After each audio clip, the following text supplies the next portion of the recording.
নমস্কার, আপনাদের সকলকে স্বাগত হাই নিউজ নেটওয়ার্কের 5টার বিশেষে। আপনাদের সঙ্গে রয়েছে আমি শান্তম চক্রবর্তী। 5টার বিশেষে আজকে অনেকগুলো বিষয়। সকালে মন কি বাত শুনেছেন প্রধানমন্ত্রী নরেন্দ্র মোদীর।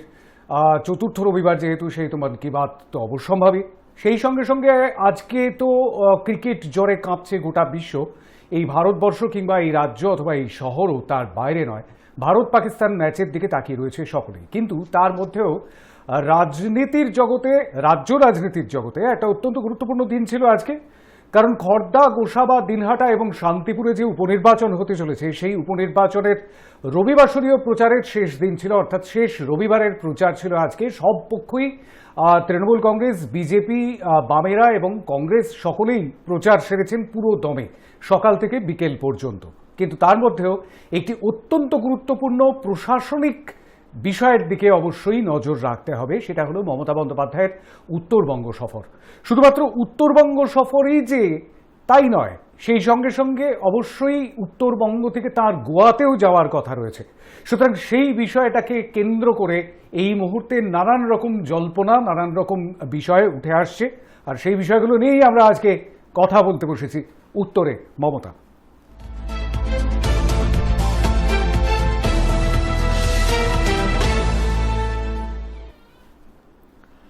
মমতা বন্দ্যোপাধ্যায়ের উত্তরবঙ্গ সফর, যে উত্তরবঙ্গ সফর হয়তো আগেই হওয়ার কথা ছিল, অর্থাৎ ভবানীপুরের নির্বাচনের আগেই তার যাওয়ার কথা ছিল উত্তরবঙ্গে, কিন্তু উত্তরবঙ্গে যাওয়া হয়নি পুজোর আগে। তাই পুজোর পরেই উত্তরবঙ্গের দিকে নজর রয়েছে তার, এবং সেই সঙ্গে সঙ্গে উত্তরবঙ্গ এই মুহূর্তে বেশ কয়েকটা জায়গা বন্যা কবলিত, অনেকগুলো নদীর জলস্তর বেড়ে রয়েছে, বহু মানুষ এই মুহূর্তে দুর্গত। তাদের ঠিক কি কি ব্যবস্থা নেওয়া যায় তাদের সুরাহার জন্য, তার জন্য তার দুটি প্রশাসনিক বৈঠক রয়েছে শিলিগুড়িতে এবং কার্শিয়াঙে। তিনি প্রশাসনিক বৈঠক করবেন। 5 দিনের সফরের ঠিক কি কি কর্মসূচি রয়েছে সেটা একটু আগে জানিয়ে রাখি, তারপর আলোচনায় আসছি। 25 তারিখ অর্থাৎ আগামীকাল জলপাইগুড়ি, আলিপুরদুয়ার নিয়ে প্রশাসনিক বৈঠক রয়েছে। 26 অক্টোবর শিলিগুড়ি থেকে কার্শিয়াঙে চলে যাচ্ছেন মুখ্যমন্ত্রী। 27 অক্টোবর দার্জিলিং এবং কালিম্পং জেলা নিয়ে প্রশাসনিক বৈঠক রয়েছে। 28 অক্টোবর তার শিলিগুড়ি হয়ে গোয়া যাওয়ার কথা রয়েছে। এখনো পর্যন্ত এরকমটাই জানা যাচ্ছে। আমি অবশ্যই চেষ্টা করব আমার সঙ্গে যারা প্যানেলিস্ট রয়েছেন এই মুহূর্তে তাদের সঙ্গে যেমন কথা বলবো, সেই সঙ্গে সঙ্গে আমি শিলিগুড়িতে আমার সহকর্মী প্রসেনজিৎ রয়েছেন, তার সঙ্গেও আমরা কথা বলবার চেষ্টা করব যে ঠিক কী বার্তা দেন মুখ্যমন্ত্রী, কি কর্মসূচি রয়েছে তার, সেই বিষয়গুলো সম্পর্কে। আমি একটু এই মুহূর্তে আমার সঙ্গে আলোচনায় যোগ দিচ্ছেন যারা, তাদের সঙ্গে পরিচয় করিয়ে দিই। আমাদের সঙ্গে রয়েছেন রাজনৈতিক বিশ্লেষক নীলাদ্রি বন্দ্যোপাধ্যায়, স্বাগত জানাই আপনাকে। এবং আমাদের সঙ্গে রয়েছেন তৃণমূল নেতা প্রদীপ সিং, স্বাগত জানাই আপনাকে। আমি একটু শুরুতে একটু প্রদীপ সিং এর কাছে যাব। সেটা হচ্ছে যে মমতা বন্দ্যোপাধ্যায়ের যে উত্তরবঙ্গ সফর, সেই উত্তরবঙ্গ সফর সবসময় একটা বিশেষ নজরে থাকে, কারণ উত্তরবঙ্গ অর্থাৎ পাহাড় এবং জঙ্গলমহল, এই দুটি জায়গাকে মুখ্যমন্ত্রী মমতা বন্দ্যোপাধ্যায় হওয়ার পর অর্থাৎ 2011-র পর থেকে একটু বিশেষ নজরে রেখে এসেছেন, এবং সেই জায়গা থেকে এই উত্তরবঙ্গে এবার তার সফরও একটা বিশেষ তাৎপর্য রয়েছে, এরকমটাই মনে করছে রাজনৈতিক মহল। কি বলবেন? শান্তম, আমার যতদূর মনে পড়ে মমতা বন্দ্যোপাধ্যায় যখন 2011 ঠিক আগে জঙ্গলমহলে সেই তৎকালীন অবস্থায় যে আগুন জ্বলতো, কিংবা জঙ্গলমহলে কোনো রাজনৈতিক দলই সেই ভাবে তাদের রাজনৈতিক কার্যকলাপ করতে পারেনি মাওবাদীদের জন্য, সেটা তৎকালীন বাম জামানা বাম শাসক দল হোক কিংবা তৃণমূল কংগ্রেসই হোক, তারা ঠিক মতো কাজ করতে পারতো না, কিংবা অন্যান্য কোনো রাজনৈতিক দলই সেই কাজ করতে পারতো, তাদের রাজনৈতিক কাজ করতে পারতো না। আর সেই অবস্থাতেই বাম জামানাতেই যদি 2010-2009 দেখো, তৎকালীন ঘিসিং অস্ত্রনমিত হওয়ার সময় হঠাৎ সুভাষ ঘিসিং অস্ত্রনমিত হওয়ার সময় হঠাৎ বিনয় তামাং বলছি, আরেক গোর্খা নেতার উৎপত্তি ঘটে, এবং সে তৎকালীন সেই গোর্খা নেতা একটা রাজনৈতিক দল তৈরি করে। এই দল তৈরি করে এমন অবস্থা করে যে বাংলাকে তাকে আলাদা একটা বিচ্ছিন্ন দেশ হিসেবে নিজেদের প্রমাণ করার জন্য বাংলার সঙ্গে উত্তরবঙ্গের বিচ্ছিন্ন অবস্থা তৈরি হয়। এবং তৎকালীন অবস্থায় জিএন মানে পাবলিক ট্রান্সপোর্ট কিংবা নিজেদের ট্রান্সপোর্ট, সেই সমস্ত জায়গাতে জিএন লিখতে শুরু করে, মানে গোর্খাল্যান্ড জিএল দিয়ে নাম্বার লিখতে শুরু করে। মানে ভারতবর্ষের মধ্যে থেকে বাংলার মধ্যে থেকেও তারা আলাদা আইডেন্টিটি তৈরি করার চেষ্টা করে। মমতা বন্দ্যোপাধ্যায় ক্ষমতায় আসার পর থেকে এই দুটি অবস্থায় যে আগুন জ্বলছিল, যে হিংসা মারামারি, যে রাজনৈতিক ভাবে কাজ করতে না পারা সমস্ত রাজনৈতিক দল, সেই অবস্থা আজকে আর নেই।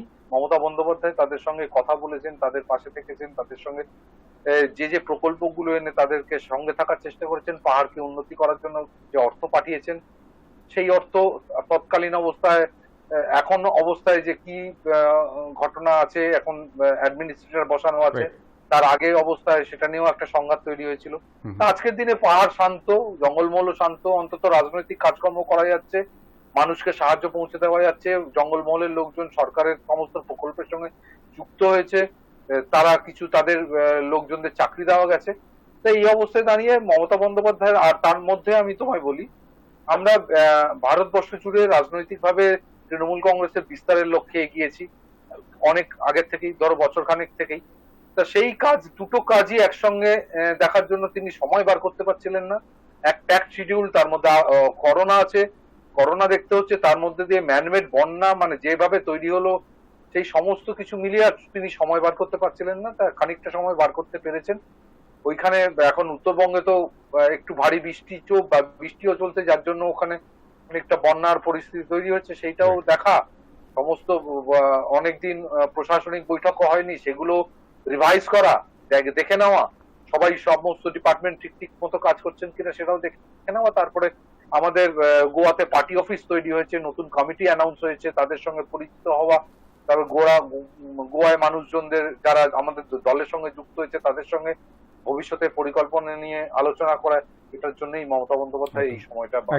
একদমই। সুতরাং তাৎপর্য তো রয়েছেই, রাজনৈতিকভাবে প্রশাসনিকভাবে যেমন রয়েছে তেমনি রাজনৈতিকভাবেও তার তাৎপর্য রয়েছে। উত্তরবঙ্গ সফরে এই মুহূর্তে মুখ্যমন্ত্রী মমতা বন্দ্যোপাধ্যায় বাঘাযতীন পার্কে, রবীন্দ্র মঞ্চের সামনে, যারা শিলিগুড়ি গিয়েছেন তারা জানেন যে বাঘাযতীন পার্কেই রবীন্দ্র মঞ্চ, তার সামনেই বক্তব্য রাখছেন মুখ্যমন্ত্রী মমতা বন্দ্যোপাধ্যায়। কারণ শিলিগুড়ি পুলিশের বিজয়া সম্মেলনী অনুষ্ঠান সেখানে অনুষ্ঠিত হচ্ছে।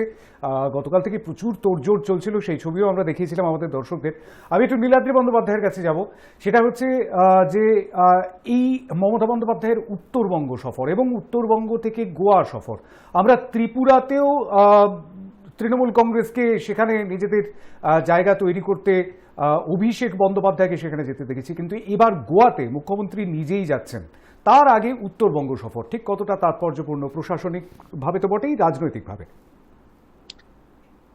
প্রশাসনিকভাবে শান্তম। মমতা বন্দ্যোপাধ্যায় পশ্চিমবঙ্গের মুখ্যমন্ত্রী হিসেবে পশ্চিমবঙ্গের যে কোনো প্রান্তেই যেতে পারেন, কিন্তু আশ্চর্যের ব্যাপার হচ্ছে যখন উত্তরবঙ্গে যান সেটা মিডিয়াতে খবর হয়, আসিফ উত্তরবঙ্গে যাওয়াটা কোনো ঘটনা, এটা তো স্বাভাবিক একটা প্রক্রিয়া হওয়া উচিত।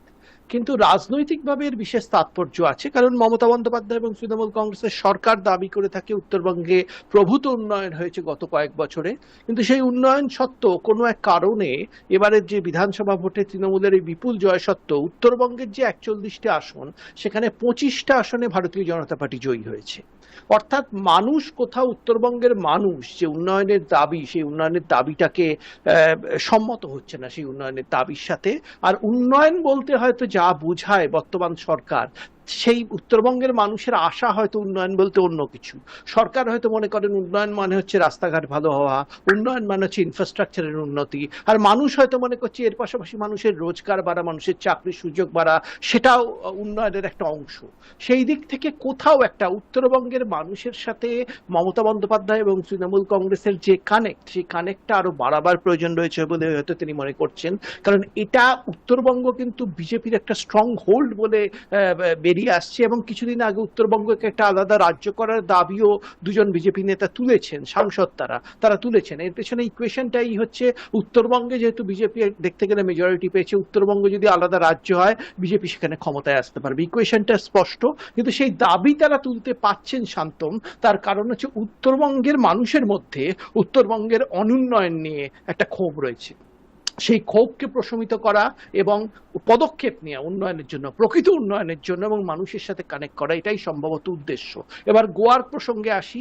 মমতা বন্দ্যোপাধ্যায় চেষ্টা করছেন কোনোভাবে যেসব রাজ্যে কংগ্রেস দুর্বল হয়ে পড়েছে, এবং ছোট ছোট রাজ্য ত্রিপুরা, গোয়া, সেই সব জায়গায় তৃণমূল কংগ্রেসের যদি প্রসার ঘটানো যায়, কংগ্রেসকে এবং সেই জায়গাটায় গোয়াকে তারা আইডেন্টিফাই করেছেন একটা জায়গা যেখানে কংগ্রেস কিন্তু বৃহত্তম দল ছিল গতবারের নির্বাচনে, কিন্তু তারা ক্ষমতায় আসতে পারেনি। সেই কংগ্রেস ভেঙেই তৃণমূল কংগ্রেস এগোতে চাইছে। এর দুভাবে আমাদের দেখতে হবে। একটা হচ্ছে নিশ্চয়ই একটা দীর্ঘকালীন এর একটা ইম্প্যাক্ট আছে। ইন্দিরা গান্ধী একসময় কংগ্রেস ভেঙে বেরিয়ে এসেছিলেন এবং পরবর্তীকালে তার কংগ্রেস আই, প্রকৃত কংগ্রেস বলে আজকে কংগ্রেসীরা যখন বলেন কংগ্রেস আই এর লোকেরা আমরাই প্রকৃত কংগ্রেস, তারা কিন্তু ইন্দিরা কংগ্রেসের কথা বলেন। কোনো একদিন হয়তো ভারতবর্ষের মানুষ যখন কংগ্রেসের কথা বলবে তখন তৃণমূল কংগ্রেসের কথাই বলবে। অর্থাৎ মমতা বন্দ্যোপাধ্যায় ইন্দিরা গান্ধীর মতোই কংগ্রেসের প্রকৃত মুখ ভবিষ্যতে হয়ে উঠতে পারেন, কারণ কংগ্রেসের কেন্দ্রীয় নেতৃত্বে একটা দুর্বলতা আছে। কিন্তু সাম্প্রতিক আমি যদি শর্ট টার্ম ইম্প্যাক্ট দেখি, এর ফলে কিন্তু ভারতীয় জনতা পার্টির সুবিধা হবে, কারণ ভারতীয় জনতা পার্টির যে বিরোধী ভোট সেটা তৃণমূল কংগ্রেস এবং তার সহযোগী দল এবং কংগ্রেসের মধ্যে ভাগাভাগি হয়ে যেতে পারে। বিশেষ করে গোয়ায় যেখানে কংগ্রেস বলেছে জোটে আসতে চায় না, সেক্ষেত্রে কিন্তু শর্ট টার্মে বিশেষ করে 2024-এ এবং আসন্ন বিধানসভা নির্বাচনগুলিতে বিজেপির সুবিধা হতে পারে। আমি জানি না গোয়ায় ঠিক কি হতে চলেছে, কারণ মমতা বন্দ্যোপাধ্যায় যে টুইট করেছেন গতকাল, সেই টুইটে লিখেছেন যে আগামী 28 অক্টোবর প্রথমবার গোয়া সফরের প্রস্তুতি নিচ্ছি। সব ব্যক্তি, সংগঠন এবং রাজনৈতিক দলের কাছে বিজেপি এবং তাদের বিভাজনের নীতিকে পরাস্ত করার জন্য একজোট হওয়ার আহ্বান জানাচ্ছি। গত 10 বছরে গোয়ার আমজনতাকে অনেক দুর্ভোগ সইতে হয়েছে, এমনটাই লিখেছেন মমতা বন্দ্যোপাধ্যায়। এবং সেই সঙ্গে সঙ্গে লিখেছেন এটাই যে যৌথভাবে একটি নতুন সরকার গড়ে আমরা গোয়ায় নূতন ভোরের সূচনা করব। কিন্তু সেই জায়গাতে কোথাও এই বিরোধী শক্তি, অর্থাৎ বিজেপি বিরোধী শক্তি, আমি একটু গোয়ার দিকে যদি ফোকাস করি, তাহলে এই বিজেপি বিরোধী শক্তির মধ্যে কোথাও ভোট ভাগাভাগি বা জোট ভাগাভাগির কোনো অঙ্ক কি ক্ষতির সম্মুখীন করতে পারে, মানে বিজেপির খানিকটা সুবিধা করে দিতে পারে? নীলাদ্রি বন্দ্যোপাধ্যায় যেরকমটা বললেন, প্রদীপ সিং। শান্তম, আমি নীলাদ্রিদার একটা কথা বলি। নীলাদ্রিদা কিংবা বিজেপি যে দুই কেন্দ্রীয় নেতা নয়, তোমার এমপি যে উত্তরবঙ্গ ভাগের দাবি করেছে, সেই উত্তরবঙ্গের দাবির সঙ্গে কিন্তু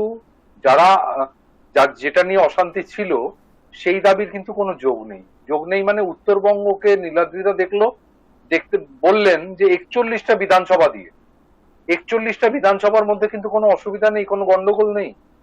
কিন্তু কোনো না কোনো ভাবে গতবারের লোকসভা ভোটে আমরা খারাপ ফল করেছি, এটা নিয়ে অস্বীকার করার জায়গা নেই, কারণ এটা প্রমাণিত তথ্য। এবার আমি যেটা বলতে চাইছি যে অশান্তিটা মূল কিন্তু পাহাড় সংলগ্ন অঞ্চল, সেটা 3.5টে বিধানসভা নিয়ে, এবং 3.5টে বিধানসভা নিয়ে তারা আলাদা রাজ্য চাইছে, যেই রাজ্যটা শুধু পর্যটন ছাড়া আর কোনো কিছুর ইনকাম নেই। সুতরাং সামগ্রিকভাবে যে উত্তরবঙ্গে অশান্তি চলছে তা ঠিক বলা যায় না, 3.5টে বিধানসভা নিয়ে অশান্তি কিংবা বিরোধীরা যদি বলে উত্তরবঙ্গে অসুবিধা আছে, কাজ করতে পারছে না, মমতা বন্দ্যোপাধ্যায় সরকার ফেলিওর, যেটা যা বলো, সেটা কিন্তু 3.5টে বিধানসভা নিয়ে, সেই 3.5টে বিধানসভা নিয়ে অসুবিধা থাকতে পারে। সেটা দেখছেন মমতা বন্দ্যোপাধ্যায় সেটাকে কি করা যায়, সেটা নিয়ে মূল অশান্তি। সেটা কখনো বিজেপি সুবিধা নেওয়ার চেষ্টা করে, কখনো তারা তৃণমূলের পক্ষে থাকে। আর গোয়ার কথা বলি, গোয়ার কথায় আসবো প্রদীপ সিং, কিন্তু তার আগে আমি আরেকটা প্রশ্ন একটু রাখতে চাই, একটা বিরতিতে যেতে হবে, তার আগেই আমি প্রশ্নটা একটু রাখতে চাই। সেটা হচ্ছে জিটিএ নিয়ে একটা অশান্তি, সেই অশান্তিটার কথাও কি মাথায় রয়েছে? কারণ বিমল গুরুংয়ের আবার আবির্ভাব, বিনয় তামাং, অনিত থাপা, এদের মধ্যে যে তালমেলটা, অর্থাৎ ব্যালেন্সটা, সেই ব্যালেন্সটা নেই এই মুহূর্তে, বেশ খানিকটা সমস্যা। সেই সমস্যাটাও কি এই সফরেই সমাধান করবার চেষ্টা করবেন মুখ্যমন্ত্রী মমতা বন্দ্যোপাধ্যায়? সেটাও কিন্তু একটা বড় প্রশ্ন। আমরা এটা অবশ্যই আসবো আমি প্রদীপ সিং এর কাছে। উত্তরে মমতা এই মুহূর্তে শিলিগুড়ির বাঘাযতীন পার্কে বক্তব্য রাখছেন মুখ্যমন্ত্রী মমতা বন্দ্যোপাধ্যায়, এবং সেখানে তিনি কিন্তু বেশ কিছু রাজনৈতিক বক্তব্যই আমরা শুনতে পাচ্ছি, এবং সেখানে তিনি বলছেন যে অনেক ঘাত প্রতিঘাতের মধ্যে দিয়ে তিনি উঠে এসেছেন আজকে এই জায়গায়। খুব সত্যি কথা, ঐতিহাসিক সত্য। এবং সেই সঙ্গে সঙ্গে বিজেপি অর্থাৎ ভারতীয় জনতা পার্টির বিরুদ্ধেও আক্রমণ শানাতে কিন্তু পিছুপা হচ্ছেন না মমতা বন্দ্যোপাধ্যায়, আমরা সেখানে দেখতে পাচ্ছি। এবং যেমনটা বলছেন যে ত্রিপুরাতে যে অশান্তির ছবি দেখতে পাওয়া যাচ্ছে, সেই অশান্তির ছবি কোথাও এই বঙ্গে নেই, তেমনটাই বলছেন। কিন্তু সেই সঙ্গে সঙ্গে আমি যে বিষয়টার উল্লেখ বিরতিতে যাওয়ার আগে করেছিলাম, প্রদীপ সিং এর কাছে যাব, সেটা হচ্ছে যে এই যে জিটিএ নিয়ে যে সমস্যাটা, সেই সমস্যাটা কি মেটানো যাবে এই সফরে? কি সেদিকেও নজর থাকতে পারে মুখ্যমন্ত্রীর? শান্তম, এটা একটা দীর্ঘকালীন অশান্তির অবস্থা থেকে একটা শান্ত প্রক্রিয়ায় করা গেছিল। সেখানেও গিয়ে কিছু অর্থনৈতিক নয় ছয় প্রমাণ পাওয়ার পরে রাজ্য সরকার সেই তৎকালীন জিটিএ প্রধানকে আহ, কৈফিয়ত চায় এবং হিসাব দিতে চায়, এবং সেখান থেকেই অশান্তি শুরু হয় রাজ্য সরকারের সঙ্গে জিটিএ প্রধানের। এবং জিটিএ প্রধান তৎকালীন বিজেপি যেখানে ধুনো দেয়, যেখানে ঢোকার দরকার ছিল বাংলায়, তাকে ধোঁয়া দিয়েছে, ধোঁয়া দিয়ে দিল্লি নিয়ে গেছে, তারপরেরটা সবটাই মানুষের জানা। আমি সেগুলো নিয়ে বলতে চাই না। মমতা বন্দ্যোপাধ্যায়ের এই তারপরে আবার তো তিনি ফিরেও এসেছেন। ফিরে এসছেন, সেটাও কেন, সেটাও মানুষের জানা। আমি সেগুলো নিয়ে আর আলোচনায় যেতে চাই, আমি এইটুকু যেতে চাই, কারণ মানুষ যেটা জানে সেটা নিয়ে আমি আর নতুন করে কিছু বলতে চাই না। তবে আজকে আমি বলি, মমতা বন্দ্যোপাধ্যায় রাজ্যের প্রধান, তার তো মাথা ব্যথা থাকবেই যে সেই জায়গাটাকে আজকের দিনে সেখানে একজন অ্যাডমিনিস্ট্রেটরকে বসানো আছে এই জিটিএর মাথায়, সেটা দিয়েই চলছে। একটা সময় তো তাকে এর সমাধান বার করতেই হবে। সুতরাং তিনি যখন রাজ্যের প্রধান, মাথা ব্যথা তো তার হবেই, তিনি তো চেষ্টা করবেনই এটাকে কি করে সমাধান বার করা যায়, মানুষের কাজ করা যায়, ডেভেলপমেন্টের কাজ করা যায়। আর গেল এক। 2 নম্বর হলো, এবার গোয়া নিয়ে বলি।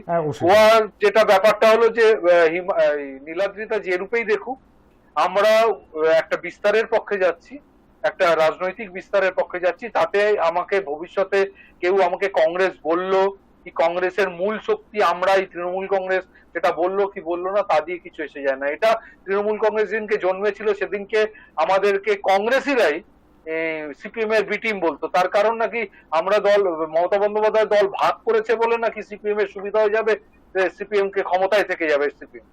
তার 11 বছর, তার 16 মানে আমরা 2098তেই 13-14 বছরের মধ্যেই মানুষ জানতে পেরেছে যে তার ফল কি হয়েছে। সুতরাং আমি জানি যে মানুষ যার পক্ষে থাকবে, গণতন্ত্রের মানুষ যার পক্ষে থাকবে সেই ঠিক করবে, এবং ভবিষ্যৎ কি ঠিক করবে সেটা তো আমার হাতে নয়। তো ভবিষ্যতে যদি কখনো কংগ্রেস শক্তি ক্ষয় করতে করতে নিঃশেষ হয়, যদি তৃণমূল কংগ্রেস সারা ভারতবর্ষে শাসন করে, সেটা যদি ঘটে, তা আমি তো তার পক্ষেই কাজ করছি। কিন্তু আমি ভবিষ্যৎ দশা নই বলে আমি সেটা বলতে পারি না, এটা বলা উচিত না।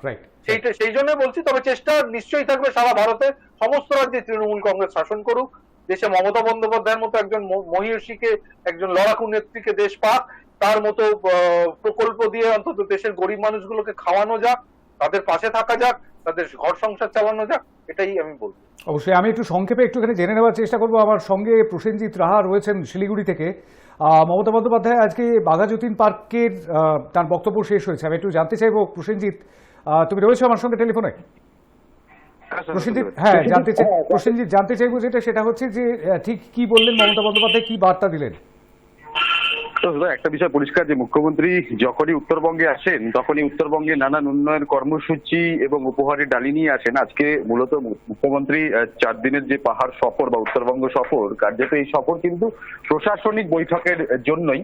দার্জিলিং, কালিম্পং জেলা, জলপাইগুড়ি প্রশাসনিক কর্তা ব্যক্তিদের সাথে তিনি কথা বলবেন, আলিপুরদুয়ার জেলার প্রশাসনিক কর্তা ব্যক্তিদের সাথে কথা বলবেন, এবং মঞ্চে দাঁড়িয়ে বক্তব্য রাখতে গিয়ে পুলিশের এই বিজয়া সম্মাননীতেও তিনি কিন্তু রাজনৈতিকভাবে আক্রমণের সুর চড়িয়েছেন বিজেপির ওপর, এবং মিটিং মিছিল করতে দেওয়া হচ্ছে না। বিভিন্ন রাজ্যে যখন প্রচার করতে যাচ্ছে তৃণমূল কংগ্রেস, সেই বিষয়টি যেমন তুলে ধরেছেন, পাশাপাশি হামলা এবং সংঘর্ষ এ সমস্ত বিষয়েও কিন্তু বিজেপির বিরুদ্ধে তিনি কটাক্ষ করেছেন, সুর তুলেছেন। মুখ্যমন্ত্রী আজকে যে অনুষ্ঠান, এটা কিন্তু একদমই সরকারি অনুষ্ঠান, ফলে তিনি প্রথমেই এই বিষয়টিতে বলেই নেন যে তিনি কোনো রাজনৈতিক বক্তব্য পোষণ করবেন না। তবুও তিনি বলেছেন এই বক্তব্যই, কারণ আজকে শিলিগুড়ি মেট্রোপলিটন পুলিশের বিজয়া সম্মেলনী অনুষ্ঠানে কিন্তু মুখ্যমন্ত্রী যোগ দিয়েছিলেন, এবং সেখান থেকেই শারদ সম্মান প্রদান করলেন তিনি। এবং আগামীকাল তিনি চলে যাবেন পাহাড়ে, কার্শিয়াং এবং দার্জিলিং এবং কালিম্পং এর প্রশাসনিক কর্তা ব্যক্তিদের সাথে বৈঠক করবেন। রাতে থাকবেন উত্তরকন্যায়, আজকে উত্তরকন্যা কন্যাশ্রী ভবনে।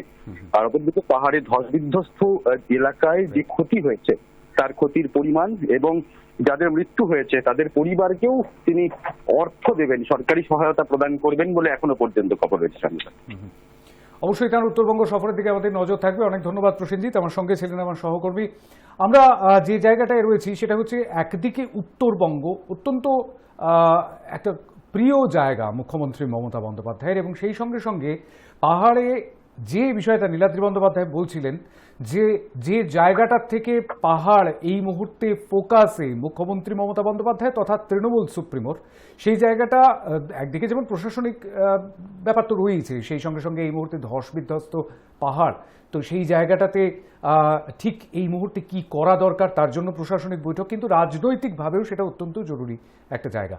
আমি গোয়ার দিকটা একটুখানি আসতে চাইব নীলাদ্রি বন্দ্যোপাধ্যায়ের কাছে। সেটা হচ্ছে যে এই গোয়া, যেখানে প্রাক্তন মুখ্যমন্ত্রী লুইজিনহো ফেলেইরো তিনি তৃণমূল কংগ্রেসে যোগ দিলেন, এবারের গোয়া সফরে হয়তো আরো 3 জন বিধায়ক যোগ দিতে পারেন তৃণমূল কংগ্রেসে। তো মোটামুটি বলা যেতে পারে ঘাঁটি গাড়ছে তৃণমূল কংগ্রেস, এবং মুখ্যমন্ত্রী মমতা বন্দ্যোপাধ্যায় মানে এ রাজ্যের মুখ্যমন্ত্রী স্বয়ং সেখানে যাচ্ছেন, দলের সুপ্রিমো তিনি স্বয়ং সেখানে যাচ্ছেন, গোয়াতে সফর করতে যাচ্ছেন। সুতরাং গোয়া বিষয়টাকে একটা ফোকাস, ছোট রাজ্য এবং অত্যন্ত গুরুত্বপূর্ণ রাজ্য, সুতরাং সেটাকে একটা ফোকাস হিসেবে নিয়েছে কি তৃণমূল কংগ্রেস? তৃণমূল কংগ্রেসের যদি বিস্তার ঘটাতে হয় তাহলে স্ট্র্যাটেজিক্যালি কোথাও তৃণমূল কংগ্রেস প্রথমে ছোট রাজ্যগুলোর উপর ফোকাস করছে যেখানে কংগ্রেস দুর্বল হয়ে গেছে।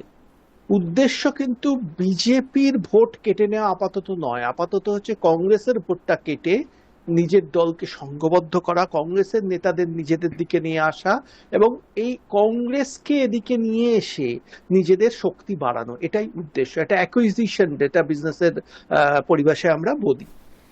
একটা কোম্পানি আরেকটা কোম্পানিকে অ্যাকোয়ার করে বা তার এমপ্লয়ীদের নিয়ে যেভাবে বাড়তে চেষ্টা করে সেইভাবেই তৃণমূল কংগ্রেস বাড়তে চেষ্টা করছে। এবার আমি যদি তৃণমূল কংগ্রেসের উত্থানের কথা মনে রাখি 1998 সালে, সেই উত্থানের ফলে তৃণমূল কংগ্রেসের ক্ষমতায় আসতে লেগেছিল আরো 13 বছর, এবং ইমিডিয়েট যে 2001-এর নির্বাচন সেখানে কিন্তু বামফ্রন্ট বিপুল জয় পেয়েছিল এবং অনেক বিশ্লেষক মনে করে থাকেন মমতা বন্দ্যোপাধ্যায় আলাদা দল গলার ফলে কংগ্রেস এবং তৃণমূলের মধ্যে বাম বিরোধী ভোট যে ভাগ হয়ে গেছিল সেটা বামফ্রন্টের বিশেষ সুবিধে করে দিয়েছিল। শুধু 2001-এ সুবিধে করেনি, 2006-ও বামফ্রন্ট বিপুল গরিষ্ঠতা নিয়ে ফিরে এসেছিল, কিন্তু সিঙ্গুর নন্দীগ্রামের মতো আন্দোলনের ফলেই পশ্চিমবঙ্গে পট পরিবর্তন ঘটেছিল। সুতরাং এটা ঐতিহাসিকভাবে সত্য, যখন একটি ক্ষমতাসীন দলের বিরোধী ভোটকে ভাগ করে দেওয়া হয় সেটা ক্ষমতাসীন দলেরই সুবিধে করে দেয়, যদি না সেই ক্ষমতাসীন দল সিঙ্গুর বা নন্দীগ্রামের মতো ভুল বা রাজনৈতিকভাবে কোনো মানে যে পদক্ষেপ পপুলার নয়, জনপ্রিয় নয়, সেই ধরনের পদক্ষেপ নেয়। সেই পরিপ্রেক্ষিতে বলতে পারি আমি যে গোয়া বা ত্রিপুরায় এই যে তৃণমূল কংগ্রেসের উত্থান ঘটানোর চেষ্টা, এটা যদি সফল হয় তাহলে সবচেয়ে বেশি লাভবান হবে ভারতীয় জনতা পার্টি। এবং তথাগত রায় একটি টুইটে একথা স্পষ্টভাবে বলেছেন, উনি তো রেখে রেখে কথা বলেন না, উনি স্পষ্টভাবে বলেছেন একটা অলিখিত জোট আজ দেখা যাচ্ছে তৃণমূল কংগ্রেস এবং বিজেপির মধ্যে। সেখানে বিজেপিও কোথাও চাইছে তৃণমূল কংগ্রেসের এই রাষ্ট্রীয় উত্থান ঘটুক, ঠিক যেভাবে তারা চাইছে আপের উত্থান ঘটুক। পাঞ্জাবে তারা চাইছে অনেক ক্ষেত্রে, অমরিন্দর সিং কিন্তু বিজেপিতে এলেন না, তিনি আলাদা দল গঠন করলেন। কোথাও বিজেপি চেষ্টা করছে যে একটা অবিজেপি অকংগ্রেসি শক্তি উঠে আসুক, যার ফলে কংগ্রেস দুর্বল হয়ে যাবে। কারণ বিজেপির জাতীয় স্তরে প্রকৃত যদি প্রতিদ্বন্দ্বী বলে কেউ থাকে সে কংগ্রেস, তাকে তারা তৃণমূল কংগ্রেসের মাধ্যমে কোথাও কোথাও আপের মাধ্যমে দুর্বল করে। আমি ঠিক এই জায়গাটা থেকে একটুখানি খুব সংক্ষেপে প্রদীপ সিং এর কাছে যাব। সত্যি কি তাই? সেটাই কি হতে চলেছে যে চিত্রটার ব্যাখ্যা করলেন নীলাদ্রি বন্দ্যোপাধ্যায়? সন্তম, আমি বলি এক একজনের এক এক রকম রাজনৈতিক দৃষ্টিভঙ্গি থাকে, এক একজনের এক এক রকম দেখার ভিউ থাকে। আমি জানি আমি রাজনৈতিক কর্মী, আমি জানি আমাকে টার্গেট দেওয়া হয়েছে, এটা তার পক্ষে কাজ করতে হবে, সেই পক্ষে আমি কাজ করব। তাতে ফল কি আসবে সেটা আমার দেখার কাজ নয়, সেটা মানুষ ঠিক করবে। মানুষ ঠিক করবে যে তার পক্ষে কোনটা ঠিক। রাইট, আমরা দেখবো, ভবিষ্যতের দিকে তাকিয়ে থাকবো। তবে এই মুহূর্তে উত্তরবঙ্গ সফরে মমতা বন্দ্যোপাধ্যায় ঠিক কি বার্তা দেন সেদিকে আমাদের তাকিয়ে থাকতে হবে। উত্তরকন্যায় অর্থাৎ শিলিগুড়িতে এবং কার্শিয়াংয়ে তিনি ঠিক প্রশাসনিক বৈঠক থেকে কি উঠে আসে, কি আউটকাম আসে, সেদিকে আমাদের তাকিয়ে থাকতে হবে। এবং অবশ্যই হ্যাঁ, জিটিএর দিকে ঠিক কি কোনো পদক্ষেপ নেওয়া হয় কিনা সেদিকেও তাকিয়ে থাকবো। আর গোয়া সফরের দিকে তো অবশ্যই তাকিয়ে থাকবে গোটা ভারতবর্ষ, কারণ তৃণমূল সুপ্রিমো তৃতীয়বার জয়ের পর এই প্রথমবার কোনো অন্য রাজ্যে সফর করতে যাচ্ছেন, আর সেটাও গোয়া। সুতরাং সেই দিকে অবশ্যই নজর থাকবে রাজনৈতিকভাবে। আজকের এই আলোচনায় উপস্থিত থাকার জন্য অনেক অনেক ধন্যবাদ প্রদীপ সিংকে, অনেক ধন্যবাদ নীলাদ্রি বন্দ্যোপাধ্যায়কে। আর এই মুহূর্তে উত্তরবঙ্গে অর্থাৎ শিলিগুড়িতে বাঘাযতীন পার্কে পুলিশ কমিশনারেটের যে বিজয়া সম্মেলনে, সেই বিজয়া সম্মেলনীতে উপস্থিত রয়েছেন মুখ্যমন্ত্রী মমতা বন্দ্যোপাধ্যায়। সেখান থেকে যে বার্তা দিলেন সেই বার্তার এডিটেড ভার্সন অবশ্যই আপনাদের জন্য থাকবে। দেখতে থাকুন হাই নিউজ, নির্ভীক, নিরপেক্ষ।